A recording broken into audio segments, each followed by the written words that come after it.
When we say leader, if one wants to be a leader, in some way he has to transform himself, in the sense, the essential concern of any individual person to start with is, what about me, my survival, my well-being? So if one has to become a leader, he has to transform this into a larger possibility. What was essentially individual concern becomes a little larger concern in some sense.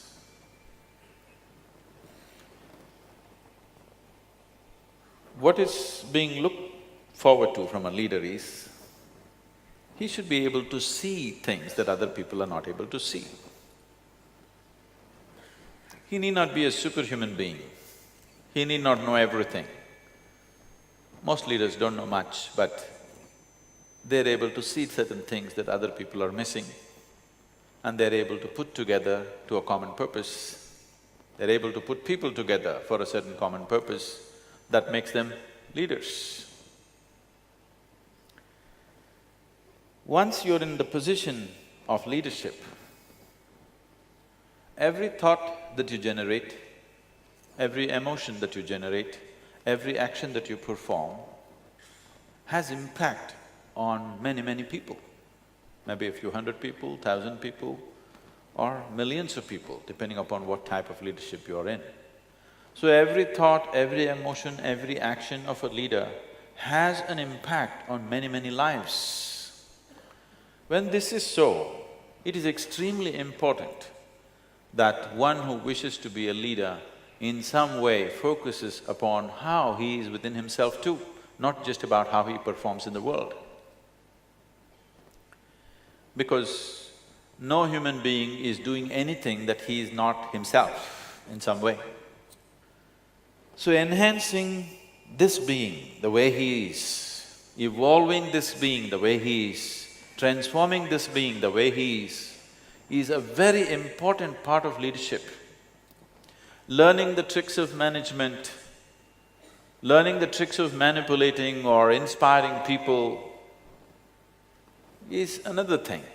But the most important thing is, learning the art of evolving this being is very, very important, because everything that being… as your leadership becomes of greater scope and greater possibility, every thought that you generate in your mind has an impact on people around you. So attending to this person is very, very important. If we think the work that we are doing is important, it is most important that you should work upon yourself first. Because you cannot produce anything that other than what you really are. You will only produce who you are in so many different ways. Who you are, what your mind is, what your emotions are, how you are right now will manifest in every action that you perform in the world. And once you have moved to a position of responsibility, that is having a huge impact on many, many lives. So it would be responsible for a leader not to be constantly striving to transform himself first. And essentially, leadership also means either you're transforming lives of people directly, or you're transforming situations which will in turn lead to transformation of life for other people. So transformation and leadership cannot be separated. Leadership is transformative. But I know we have gotten used to live in leadership of stagnation, but that's not leadership, because some people become leaders in moments of strife. When there is large-scale injustice, suddenly a human being starts thinking beyond his own well-being. His involvement becomes beyond his own personal needs, and he tends to become a leader sometimes. Or sometimes individual ambitions will propel someone to become a leader. Or sometimes leadership happens by default. You having been born in the right family or the wrong family, whichever way you want to look at it But essentially, if one wants to evolve into a natural leader, because leadership is not assertion of yourself. Leadership is a way of knowing the art of fulfilling everybody's aspirations. Leadership is the art of making people understand essentially, deep down, all our aspirations are same. Whether you are leading a company or a community or a city or a country, essentially it is about making people realize somewhere deep down all our aspirations are same. The first time I was at the economic forum, people looked at me very resentfully. They said, "What is a mystic doing at an economic conference?" So I thought, let me speak their own language.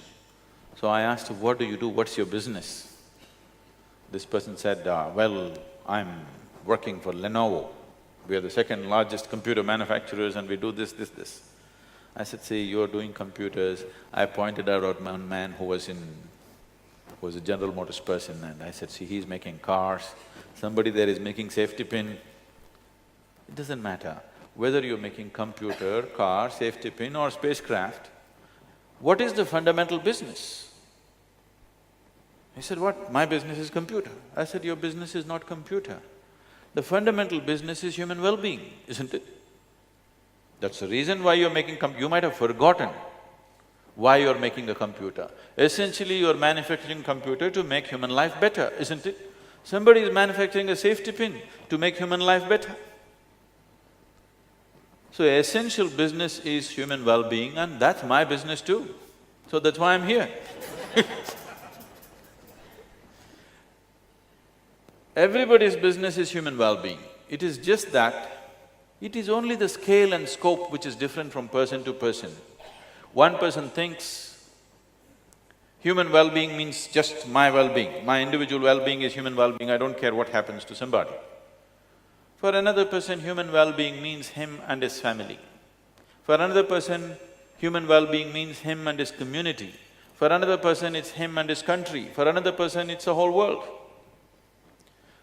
Only in scale, human beings can be different. Otherwise, every human being's aspiration is human well-being, isn't it so? Yes? Is there somebody who is not involved in human well-being? Only the scale is different, isn't it? So, if your scale is larger than individual well-being, then you are a leader. So if it is larger because you think, because of your ambition, it'll be stressful. If you've taken this on because your family pushed you into it, it'll be very stressful. You will become a natural leader. Being a leader is not certain position, it is just a certain capability and fulfillment of our aspirations. In the sense, nobody can become a leader without a certain spiritual element in him. No, don't get like that. When I say spiritual, I am not talking about you joining some religion or joining up with some group. Essentially, spiritual process means expanding the horizons of your perception and experience of life and oneself. In some way, your perception of life has enlarged itself beyond self-preservation. You're thinking not just about this being well, you're thinking of making things happen for lots of people, that makes you into a leader. So this can happen out of your thought, or this can happen out of necessity of situations in which you exist, or this can happen because your perception has truly expanded. When I say perception has expanded, shall we do an experiment with you? Can I do an experiment with you? Take your right hand, touch your left hand and see. Is that you? Is this you? Touch the chair on which you're sitting. Is that you? No. How do you know this? What is the basis of your experience which tells you this is me, this is not me? Hmm? Don't sit there like yogis, I'm the yogi.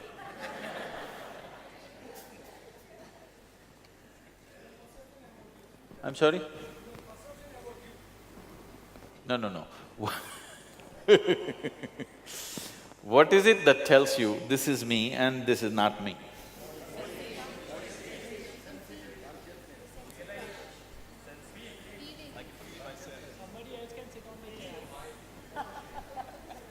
You're reading lots of nonsense. Just tell me, what tells you this is not me? What tells you this is me? Sensation, isn't it? Here there is sensation, here there is no sensation, isn't it so? Yes? So, it is your sensation which determines what is you and what is not you. It is the boundary of sensation. Whatever is within the boundaries of your sensation is you.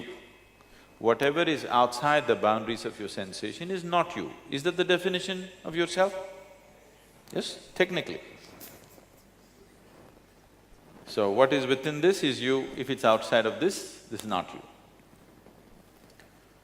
There is water here, not reachable, okay. There is water in this, is this you?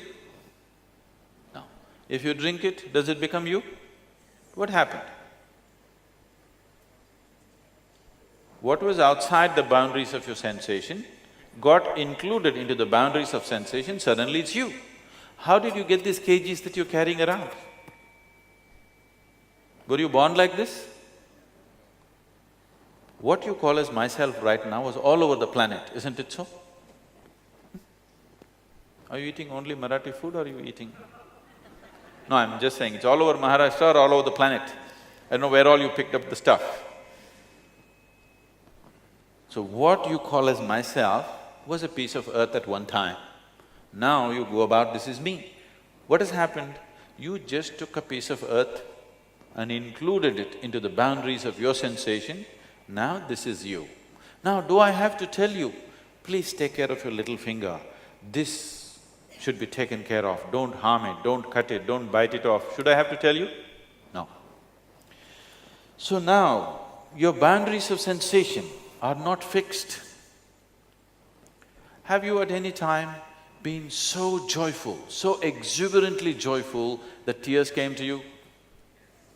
So if you've been that joyful, at that moment if you take your hands and keep it 8–9 inches over your body, right here you will feel sensations. Have you noticed this ever? You do one thing, you just do like this and hold it 3–4 inches away, do you notice sensations? Yes?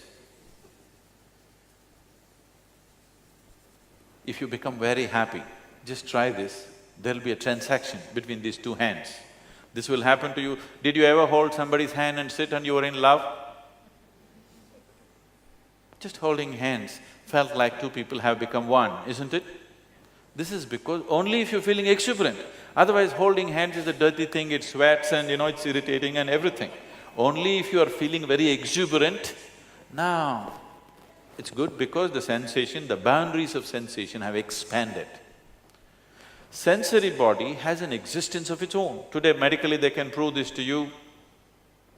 If you have not had these kind of fabulous experiences, then we'll have to do something horrible to you. Suppose we chop off your leg. Even if your physical leg is gone, the sensory leg will be still in place for a certain period of time, you know this. It's a medical fact today. So sensory body has a presence of its own beyond the physical body, and this sensory body expands when your life energies are exuberant and contracts when your life energies are depressed or suppressed. This could have happened to you, you are very worried and depressed about something, somebody comes and taps you on the shoulder, you can't feel it. Have you noticed this? Have you noticed this? Because when you are in a depressed state, your sensory body contracts. When you're in an exuberant state, it expands. If you consciously crank up your life energies to a certain level of exuberance, if you sit here, suppose your sensory body became as large as this hall, now you would experience all this as a part of yourself. If you experience these people as you experience the five fingers of your hand, because what is within these five fingers was also outside some time ago, isn't it? Yes? This is slowly you accumulated into the boundaries of sensation. It was outside and you included into the boundaries of sensation, now you experience this as myself. Suppose you stretched your boundary of sensation to this whole hall, after that, do I have to tell you, be good to this person, don't harm that person, don't kill that person? Do I have to teach you morality? Would you naturally do what best you can do for all this life around you?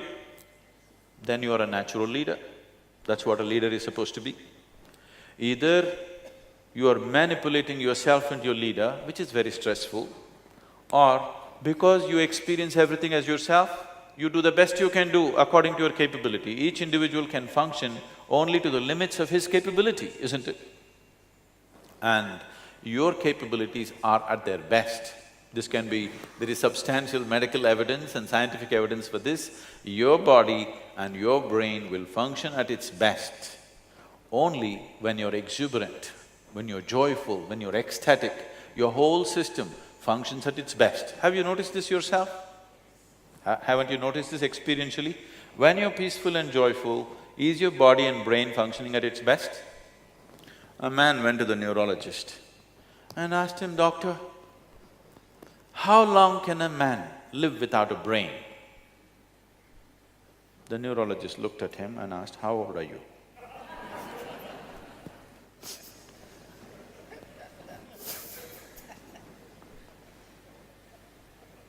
Now, when I talk about exuberance of experience, where is the basis of your experience, first of all? Can you see me at least? Those of you not talking to me, can you see me? Yes. Tell me, where am I? You can't tell me, okay, you're not on talking terms. Can you show me where I am? Please use your hands. Where am I? Oh, you got it totally wrong. Although you're completely off the mark. You know, I'm a mystic. This light is falling upon me, reflecting, going through your lenses, inverted image in the retina. Have you heard the whole story? So where do you see me right now? Within yourself. Where do you hear me right now? Within yourself. Where have you seen the whole world? Within yourself. Have you ever experienced anything outside of yourself? Have you ever experienced anything outside of yourself? Right now, if I touch this chair, my sensations are not of the chair, my sensations are only of my body, isn't it? Yes or no? You have never experienced anything outside of yourself, please see. Everything that you know is only the way your sense organs are projecting things within you, isn't it? Sun is setting right now outside, but we are turning lights on here because for us this is darkness. But there is a whole host of life on the planet. The sun sets, they all come alive. Actually, there are more life on the planet which are nocturnal. Yes? I'm not talking about the Bombay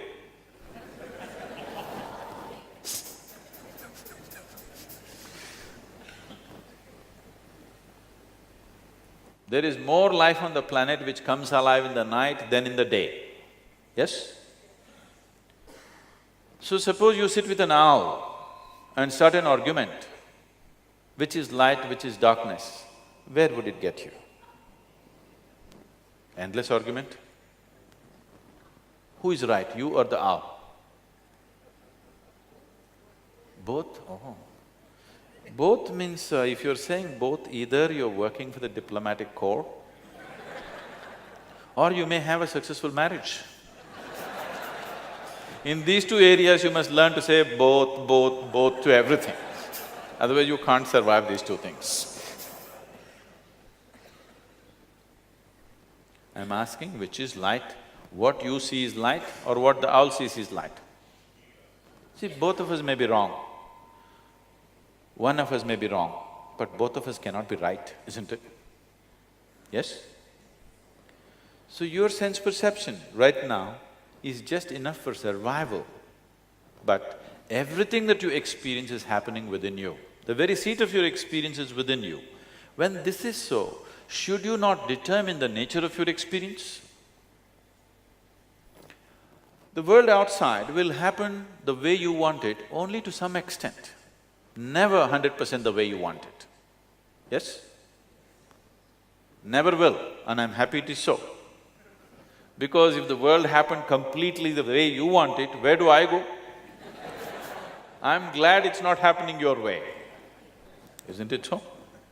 It happens to some extent your way, some extent my way, some extent somebody else's way. It's okay, that's the way the world should be. But at least this one person should happen 100% the way I want him, isn't it? Yes? But right now this is the problem. This one is not happening. This body is not taking instructions from you. This mind is not taking instructions from you.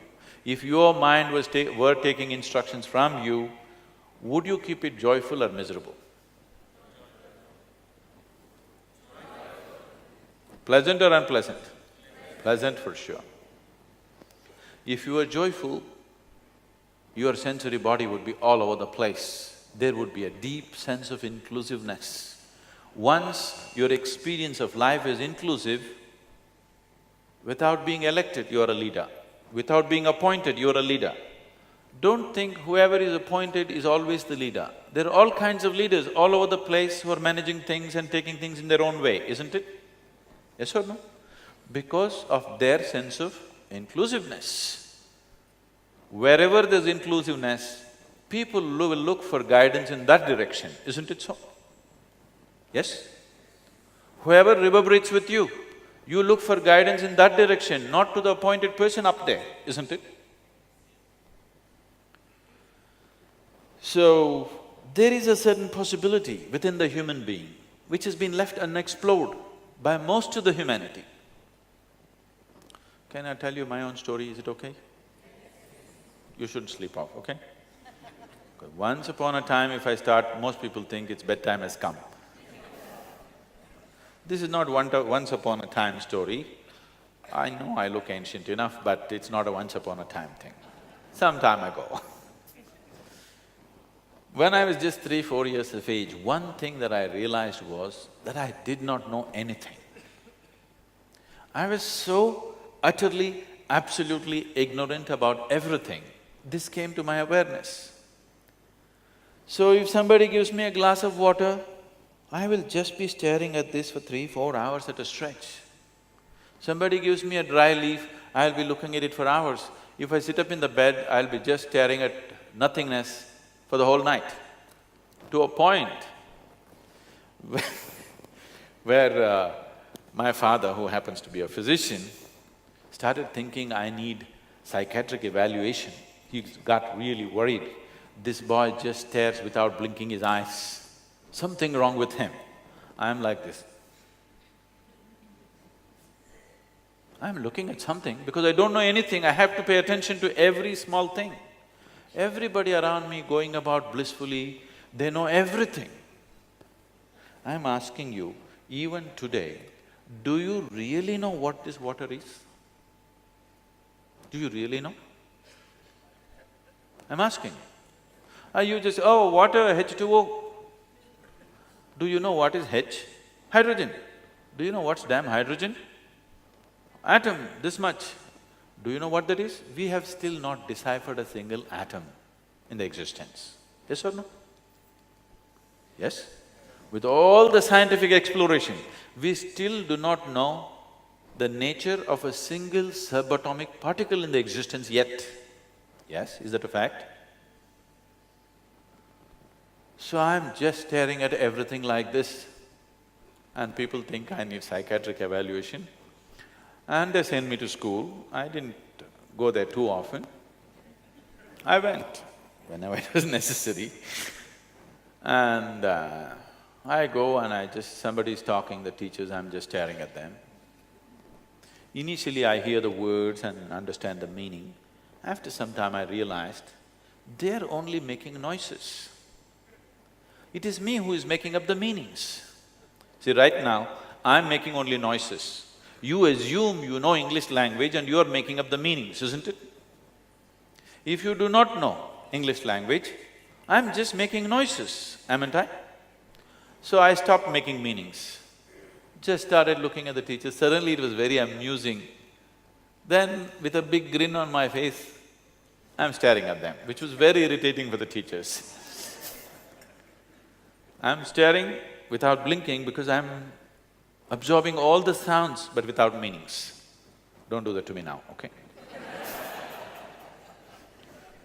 Then as I stared and stared, see, as I paid more and more attention to everything, everything around me started transforming itself, changing itself in such a dramatic way. After some time, I was not even hearing the sound, I was just seeing people doing acts.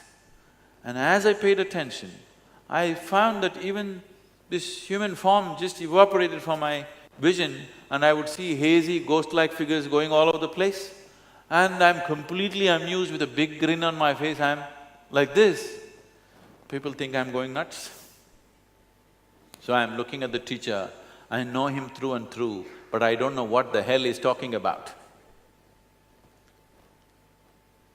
One day this happened, I remember this situation very well because about 4 months ago, this school invited me to speak at their alumni meeting.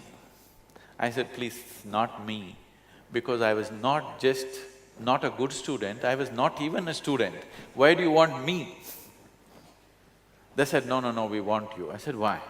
They said, our school has produced scientists, our school has produced great managers, our school has produced test cricketers, but you are the only mystic, so you have to come.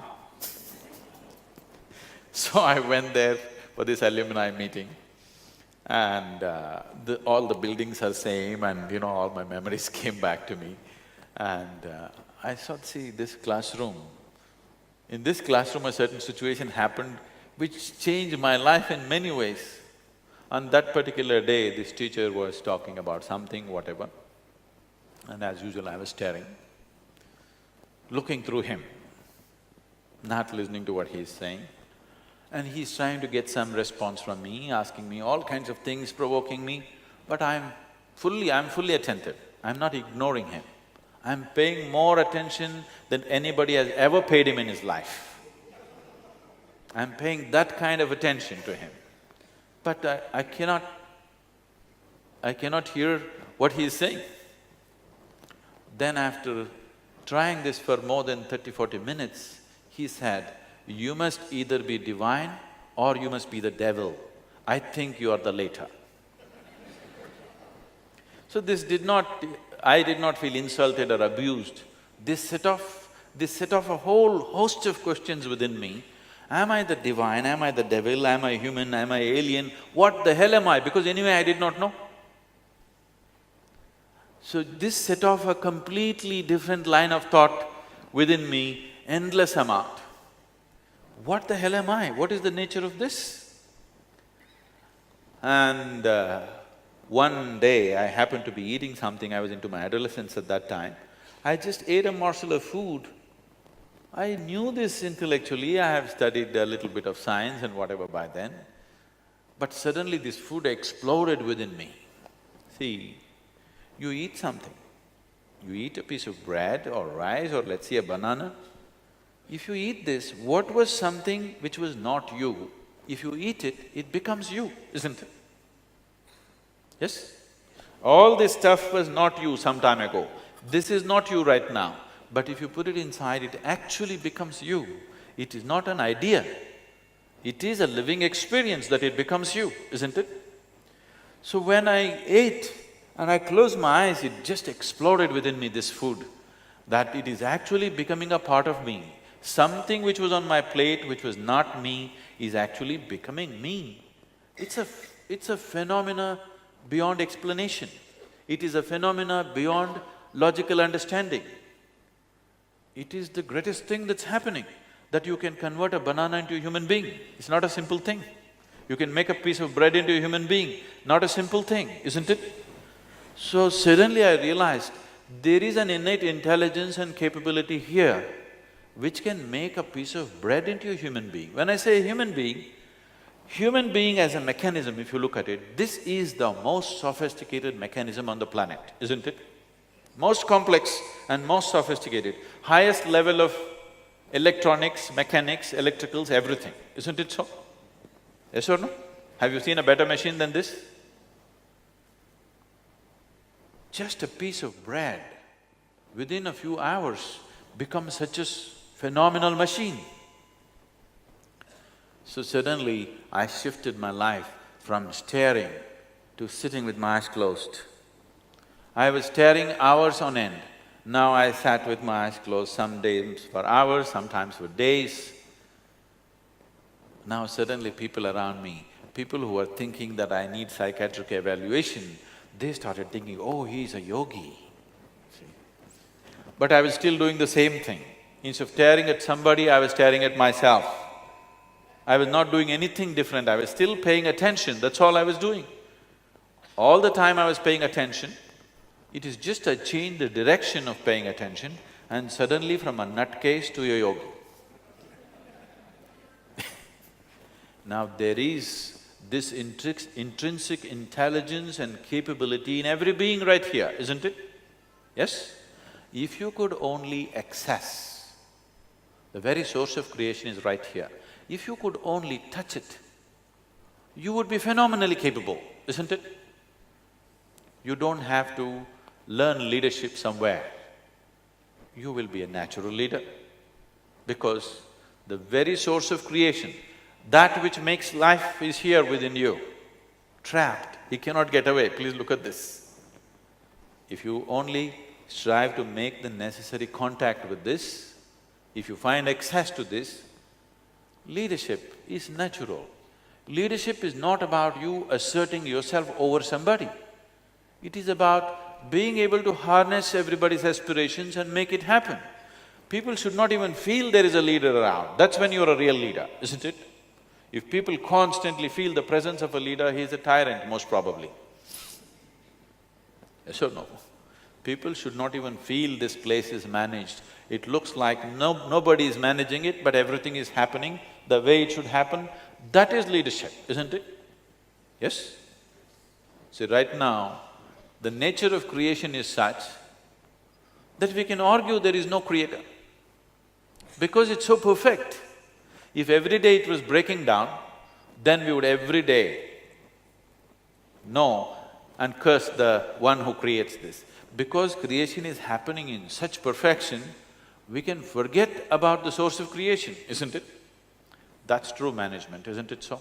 That nobody feels the presence of the manager, nobody feels the presence of the leader, but everything is in place. That is when you're a great leader.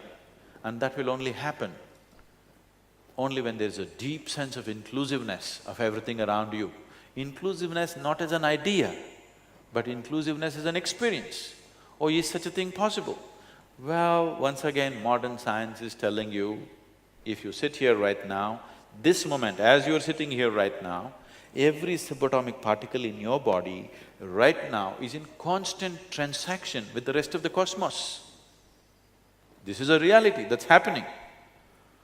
So the only problem is you're not experiencing that reality. If you're experiencing that reality, there would be a deep sense of inclusiveness. When there is inclusiveness, when you feel everything as myself, nobody has to teach you integrity, nobody has to teach you morality, nobody has to teach you what's right and wrong. Nobody has to teach you what's right and wrong towards yourself, isn't it? Only with reference to the other there is a problem. So spiritual process means you have eliminated the other. There is no other for you in this world, there's only you. When there's only you, there's absolutely no problem. You'll do the best that you can do and that's all there is with life. That's all there is with life, isn't it? Have you fully expended yourself? Everything that you are, has it been used or not? Whether you can perform like somebody else or not is not the question. The question is, have you used this being fully for whatever it is? And that will only happen if your experience of life is constantly pleasant. I will tell you this, there is medical evidence to prove this today. If you maintain 24 hours of utter pleasantness, before that let me ask you a question. Unfortunately, almost the whole population on the planet will come with a negative answer. How many of you have had one day in your life, that is one 24-hour segment in your life, where you spent 24 hours without a moment of irritation, agitation, anxiety, unhappiness, anger, nothing? You went through 24 hours blissfully. Very few people can say yes to this, unfortunately. See, if one day did not happen the way you want it, that's different. If not even one day happened the way you want it, you are not in the position of leadership, even with this one, isn't it? Yes? Even 24 hours in these many years, if it did not happen exactly the way you want it, obviously you are not in control. You are happening by accident. If your own body and your own brain is not taking instructions from you, why the hell should 1,000 people or 10,000 people take instructions from you, I'm asking? Why should they take it? Now, being a leader is going to be phenomenally stressful because you are trying to manipulate situations to make them happen. You do this much to yourself, that your mind and your body will do what you want it to do. You will see, suddenly working with the world is such an effortless process. Because once your mind is taking instructions from you, there is no such thing as unpleasantness within you. There is no such thing as stress within you. There is no such thing as anxiety within you. Yes? You're anxious, you're stressful, not because your job is stressful, simply because you do not know how to manage your systems, isn't it? Yes? You do not know how to manage the human system, that is the whole problem. Now, if there is one thing, Sadhguru, tell us one thing that will make me into a good leader. Shall I tell you a story? I'll tell you a donkey story. There was an old farmer who had an old ass or a donkey with him. One day this ass, being an ass, it went and fell into an open well. And this well was dry, no water, 30 feet deep. He's unable to climb up, so he's crying piteously. So the farmer went and looked. This is an old donkey on the verge of retirement. A retired ass nobody wants. A working ass, all right, they'll bear with it. Retired ass, who wants? He thought, this whole effort of pulling this ass up and the expense of pulling it up, not worth it. Well is dry, no good well, no good ass. So he called his neighbors and said, let's fill up the well. 2 jobs in one shot. You have closed the unused well and you have buried the retired donkey. So they all started shoveling in earth, wanting to bury this ass alive. So you have no value for a retired ass, but ass doesn't think so. So it started crying piteously, looking for some compassion somewhere, but all of them ruthlessly shoveling earth. After some time, this ass started doing something. Every time a shovelful of earth fell on its back, it shook it off and took an upward step. People looked at it in amazement, wow, what a smart ass. This is a really smart ass. And as they shoveled more and more earth, every time he shook it off and took one more step, one more step, one more step, and then he came out. And by now, the old farmer was full of admiration for his great smart ass, and he wanted to hug and fondle the ass. The ass promptly turned around and kicked him in the face. So the moral of the story is, if you want to be a leader, one thing that you don't do is, don't spend your life trying to cover your ass. it will turn around and kick you in the face one day.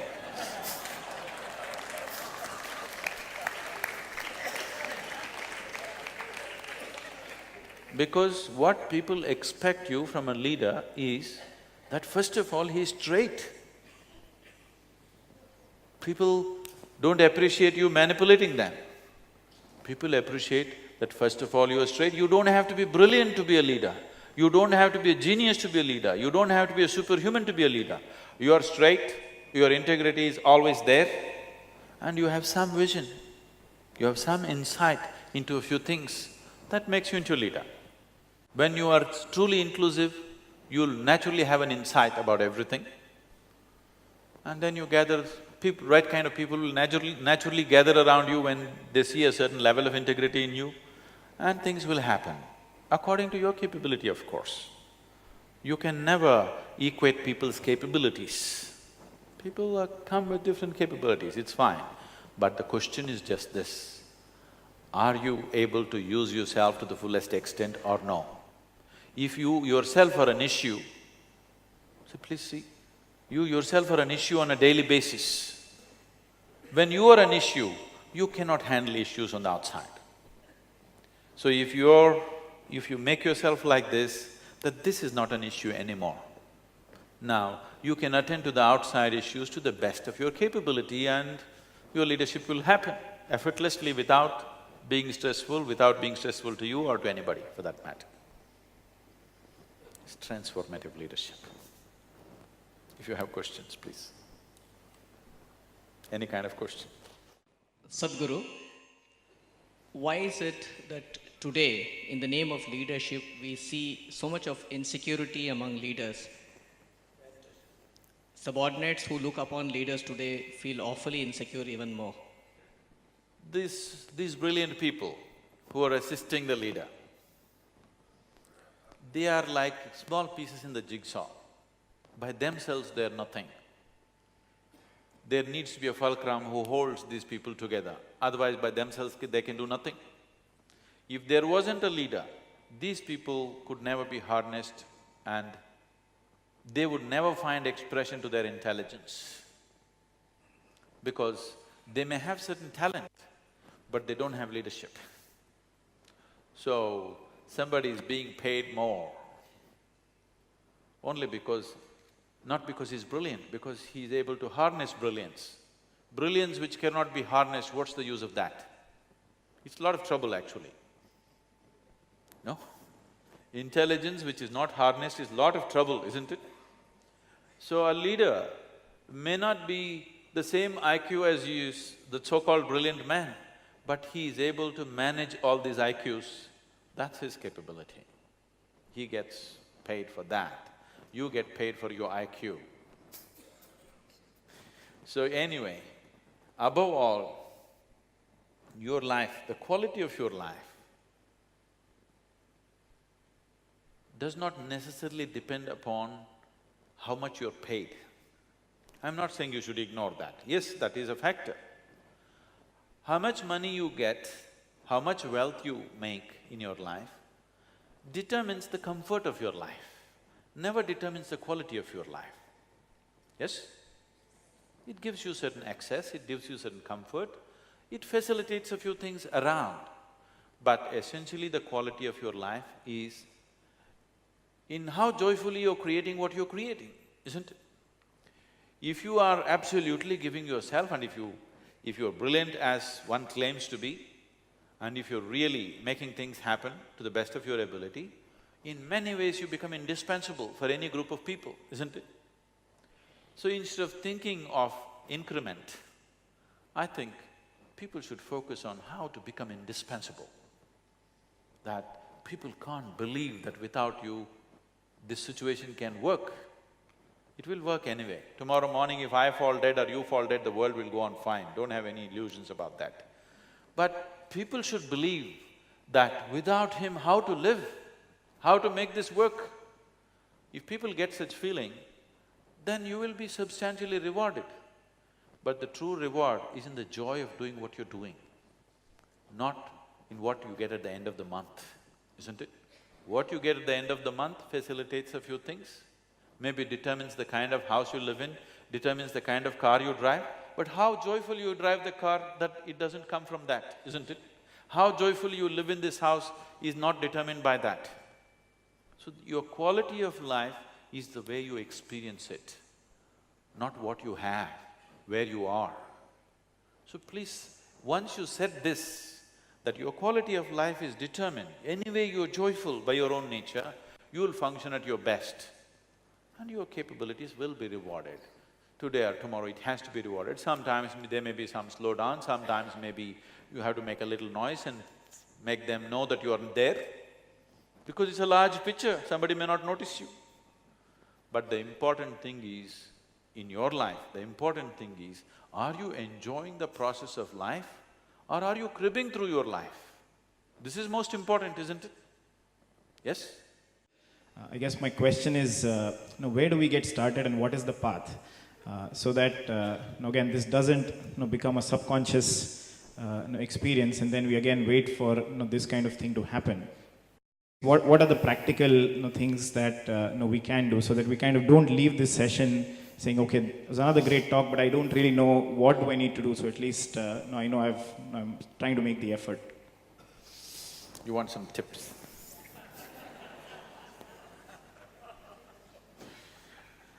People have given all kinds of tips and they have not worked, isn't it? People have read all kinds of books and they work for a certain period of time, after that they don't work, isn't it? Because you're trying to imbibe inclusiveness from outside. No.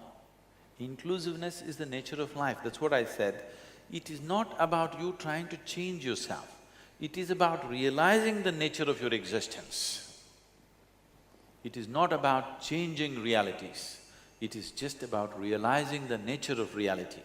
The nature of reality is right now like this. I hate this person, I want to scratch his eyeballs out. But unknowingly, what he exhales, I inhale, what I exhale, he inhales, no problem. Yes? Yes, you're inhaling what your mother-in-law exhales, your enemy exhales, your boss exhales, whether you like it or not, isn't it? Yes or no? What Pakistanis exhale, you're inhaling, what you're exhaling, they're inhaling, depending upon which way the wind is blowing, isn't it? Yes or no? No way, we will not breathe what Pakistanis breathe. You can't help it. So life is inclusive. Only your mind is exclusive. You understand? Mind is made like this because this part of the mind, which is the logical structure of your mind, can only cater to your survival process. For survival, you have to be exclusive, please understand this. Now, I must understand that the food should go here for me to survive, otherwise I'll throw it all over the place in my inclusiveness. Survival, the process of survival cannot function unless the exclusiveness is manifest. So creation is beautifully made that certain aspects of you are absolutely inclusive, certain aspects of you are utterly exclusive, and that's how it should be. So this is not a question of you recreating your life, this is a question of you realizing your life. If you have to realize something, at least first of all you must start paying attention to it, isn't it? You are not paying any attention to life. You are just busy creating your own world in your mind, isn't it? Please see, you are not living your life. Most of the time you are thinking about life, isn't it so? Yes or no? What you call as my life right now is your thought, your emotion, your opinion, your prejudice, this is what you call as life. This is not life, this is just a psychological process. Life is an existential process, isn't it? Is life a reality or is it just a dream? But what's happening in your mind? Is it a reality or is it just a dream? It's just a dream. What happens in your mind is a dream. So if you understand this, you can make your dream any way you want. I'm not saying don't dream, at least you must be having the kind of dreams that you want, isn't it? But you're not having the kind of dreams you want. That is why stress, that is why anxiety, that is why fear, that is why hatred, that is why all forms of unpleasantness, isn't it? If your dream was happening the way you want it, even if your life was not happening the way you want it, if your dream was happening the way you want it, you would be at least joyful. Maybe starved, but still you would be joyful. Maybe fired from your job, still joyful. Yes? Because when you're in the job, you're complaining about the job. If you get fired, you get complaining about the beach. What do people do in Mumbai if they get fired? Do they go to the beach at least? No, they go to the bar. Okay. So, what do I do so that it just doesn't become a thought? First and foremost thing is, when I started this with myself, everything was like a fantastic discovery for me, and I started working towards creating this and making this happen. This whole technology of how to make this happen the way I want it. Then I discovered that I was a fool who was trying to reinvent the wheel. Any number of people for thousands of years have known this, but I thought I arrived at it. For me, it was like that, because for me, I had no spiritual teaching, I had no guidance, I had no nothing. Suddenly this burst upon me and I think this is it. It's the first time eureka. But after some time I realized thousands of people, millions of people, for thousands of generations have known this. So, there is a whole knowledge about that. It is just that it needs to be approached. If you want to start off on an inner journey, when I say inner journey, I want you to shave it off of all the traditional notions that you have about it. Right now, you understand your experience of life is limited to what's happening within you.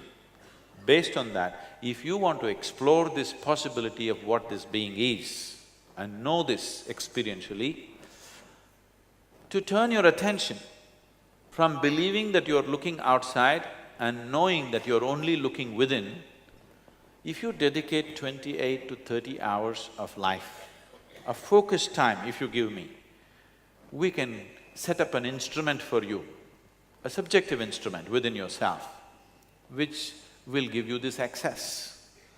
But at least that much is needed. Still technology is at that level. Someday if I arrive at a technology where it can be done in a moment, we'll do it. I can do it in a moment if you are a very simple human being. But now you're educated, we take 30 hours with education. Thank you very much for being here.